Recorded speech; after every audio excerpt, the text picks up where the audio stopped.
the political cartoon in this country, as far as was published by Benjamin Franklin, and may have been thought up by him. I doubt he drew it himself, unless he had a hidden artistic talent down there.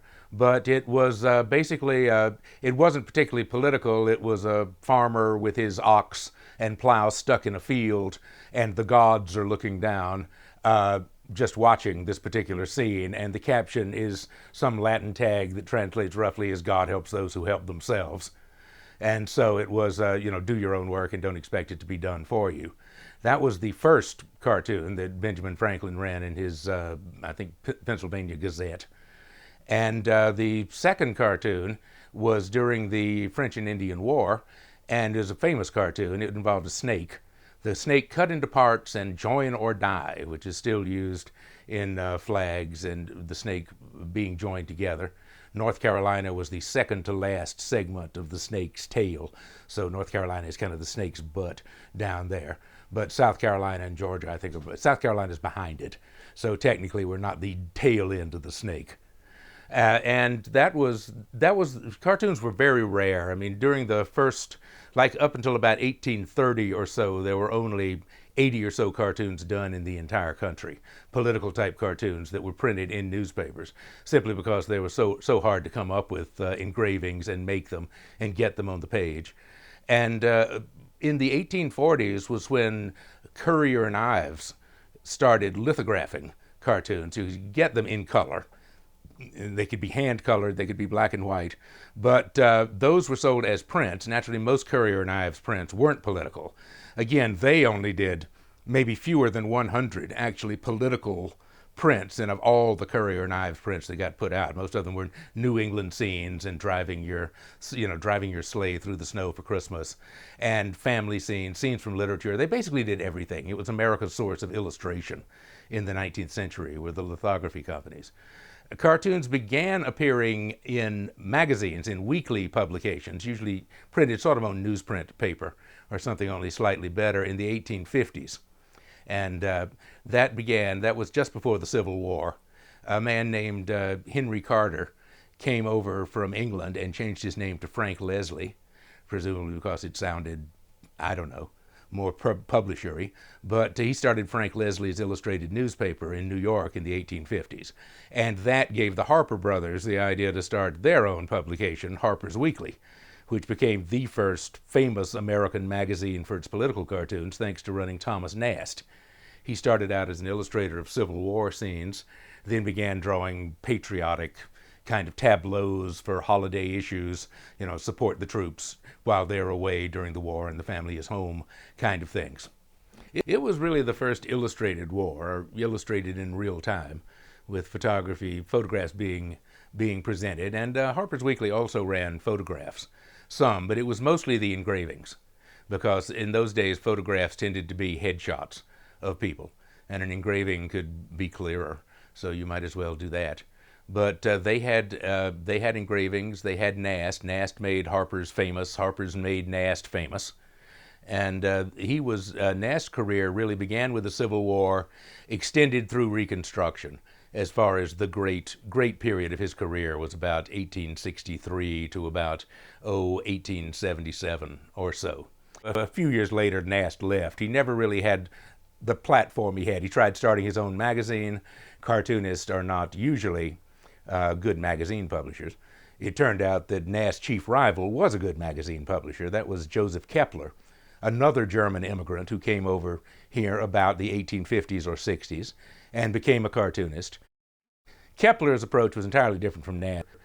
Basically, political cartoonists have always tended to regard politicians as either knaves or fools. That's kind of the way they divide up the human race, starting with the politicians, and if they're fairly sour of disposition, keeping on going through the entire rest of the human race to divide them up, all except, I guess, the political cartoonists themselves, who are, on the side of the angels.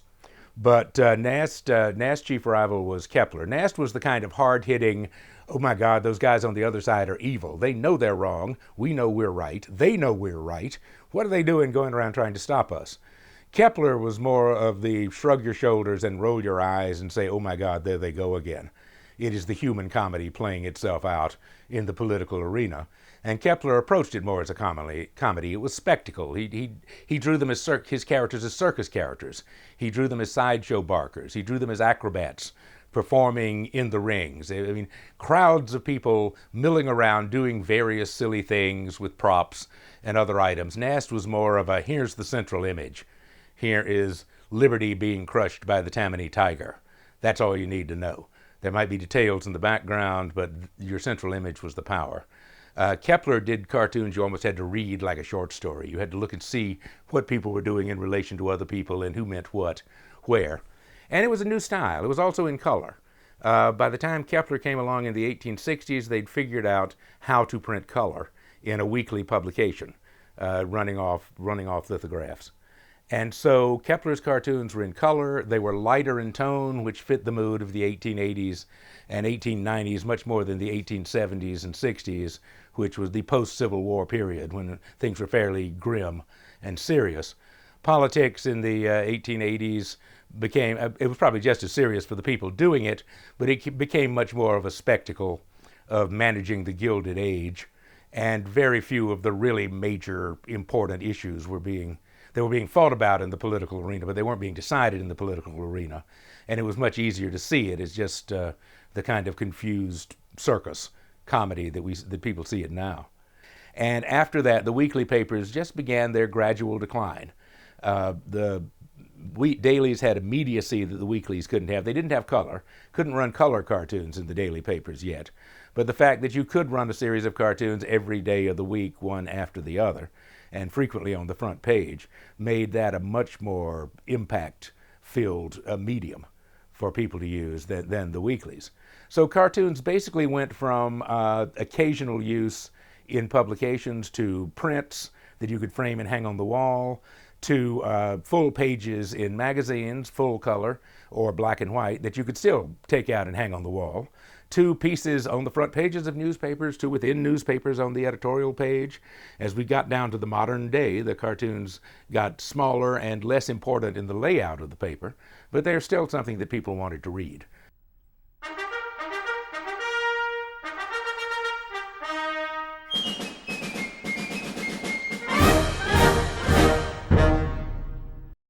The big era for political cartoons actually having jobs in the United States was around the first decade of the 20th century. And the reason for that was all the papers were able to print illustrations by then. None of the syndicates had arisen. This was just before the rise of syndication, when you could buy something cheap.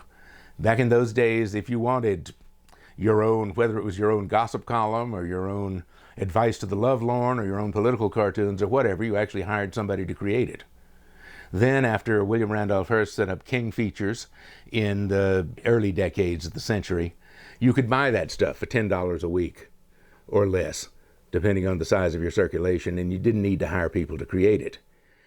Ever since Nast and Kepler, who sort of became the two poles of political cartooning in this country, there have been periods when there were short, simple, punchy, make your point and get out, hard-hitting cartoons were more popular with readers and with editors and publishers and then there were periods when the lighter, more humorous cartoons have been popular with readers and publishers. And those periods have gone. First World War was a great period for hard-hitting cartoons. The Depression era had great for hard-hitting cartoons, especially on the left. Meanwhile, on the right, it was also a period of hard-hitting anti-New Deal cartoons. But there have been cartoonists who go their own way. I mean, J.N. Darling, who signed his work Ding Darling, was famous for having a light touch even when he was tackling serious issues. And he was a cartoonist from before the First World War to after the Second, through various periods of cartooning. But he always kept a light touch. Daniel Fitzpatrick of the St. Louis Post-Dispatch worked in a grease pencil. Very heavy, you can only do simple drawings with a grease pencil. And he tended to be a very heavy-hitting, make-your-obvious point cartoonist. If you were to ask people who were certainly the greatest cartoonist, American political cartoonist of, say, the first, two-thirds of the 20th century, you would definitely get Herblock mentioned as one of those two. And you would also get Bill Mauldin would be on the short list of Ennies. There are others who would be there. But Herblock and Malden, again, it tends to be a pole kind of thing, where Herblock came out of the hard-hitting school. He was. You can trace a line from Herblock back to Thomas Nast, pretty much. But it also goes through Ding Darling. It goes through others of the period. But Herblock was definitely a grease pencil, vertical cartoon, big figure, a dominant figure dominating the cartoon. When you think of Herblock, you tend to think of solitary figures, the scowling Nixon, coming out of a sewer, or McCarthy with his 5 o'clock shadow being caught in a spider web, Mr. Baum, Mr. H. Baum. There's all sort of big, imposing figures dominating the cartoons. When Malden came along during World War II, and he and Herblock were actually two generations. Herblock started in 1929 at the Chicago Daily News, and Bill Malden didn't start until the 1940s. So there was almost a generation between them. And I think Malden called Herblock Grandpa, they were like 15 years apart in age or something. But Malden started out doing essentially joke cartoons. When he got overseas to Italy and started drawing cartoons there, he got much more involved in the real fighting and the real death, and he was very much a man. He wanted to get things right. If he was going to draw the uniforms, he wanted to draw the uniforms right. He wanted to draw the packs they carried right. He wanted to get the mud right. There was mud everywhere. One of his books was called Mud, Mules, and Mountains, of his cartoons from Italy. And that was it. And he got more serious as he got more realistic in his cartoons. It was always meant to be humor. I mean, it was meant to be comic relief for the troops.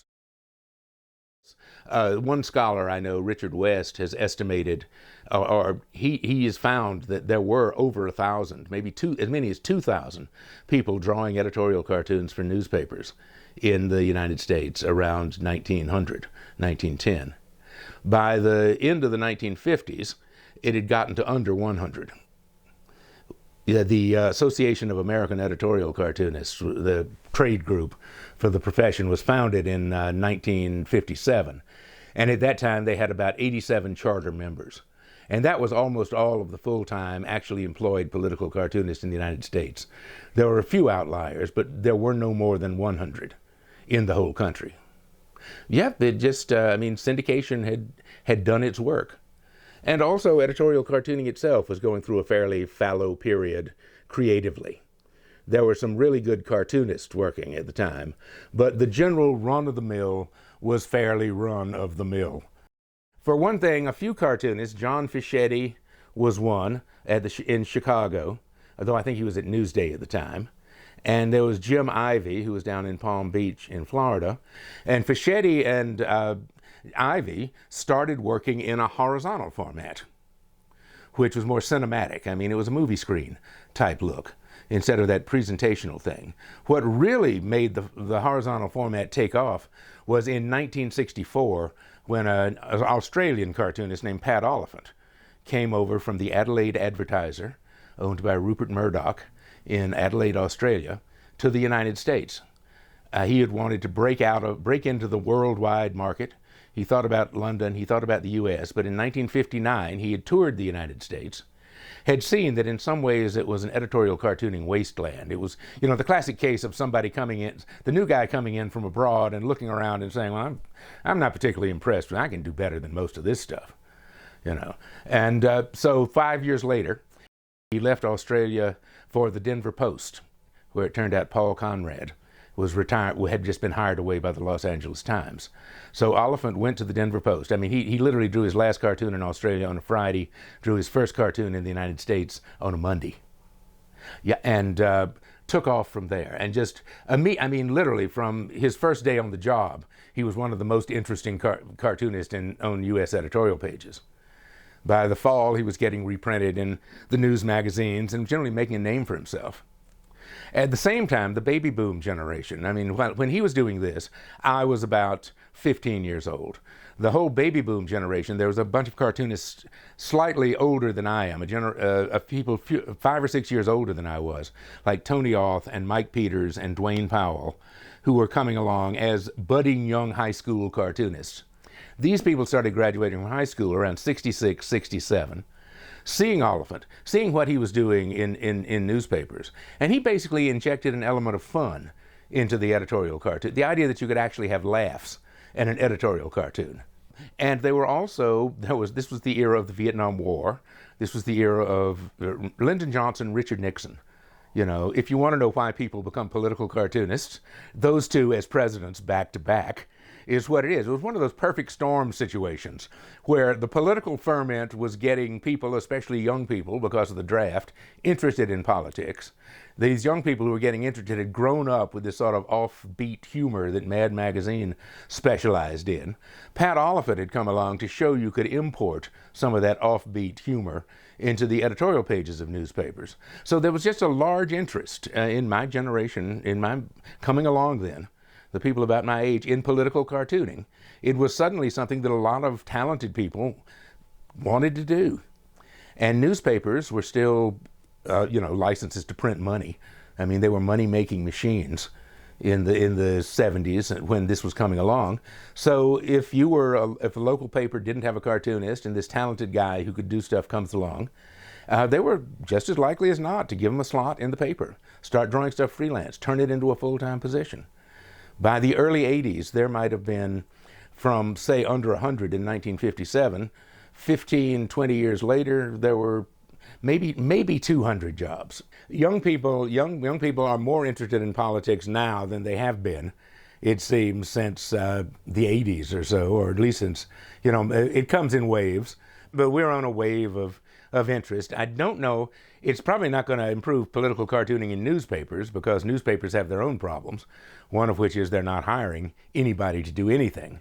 They're trying to do as much as they can with as little as possible and as few people as possible. But maybe it will lead to things online. The thing is, making money by putting pencil to paper to make graphic satire has often been something only 5 or 6 people in any given country might make a living at. And newspapers change that. Now, whether the internet will produce things or the whole new communications technology will produce things that change that, I don't know.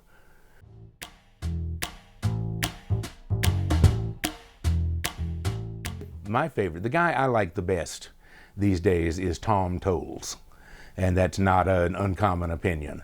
I think a lot of editorial cartoonists, if you ask them who was the best or who was their favorite of the other people doing it these days, would pick Towles. It's his intelligence and his insight. He has a deliberate primitive drawing style. But his caricatures will bring the people to you. I mean, his Donald Trump doesn't look like a human being. His Obama didn't look like a human being. His Obama looked sort of like a butterfly because it was a kind of a straight line with ears coming out, and the straight line for the rest of the head. But you could know it was him, after a few days of labeling, and you say, oh yeah, that's Obama.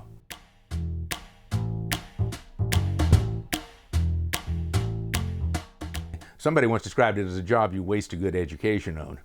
And so you've got to get the good education, and then I'm going to be a beachcomber. I'm going to pick up shells every day and look at them, and I'm going to save the pretty ones and put them in frames, and that's what I'm going to do with my first-class education. It's the same thing. I'm going to draw pictures. I'm going to try to get them into newspapers that are dying and don't want to spend money. Great joke from Lee Judge. Becoming a cartoonist to get rich is like becoming a boxer to get smart.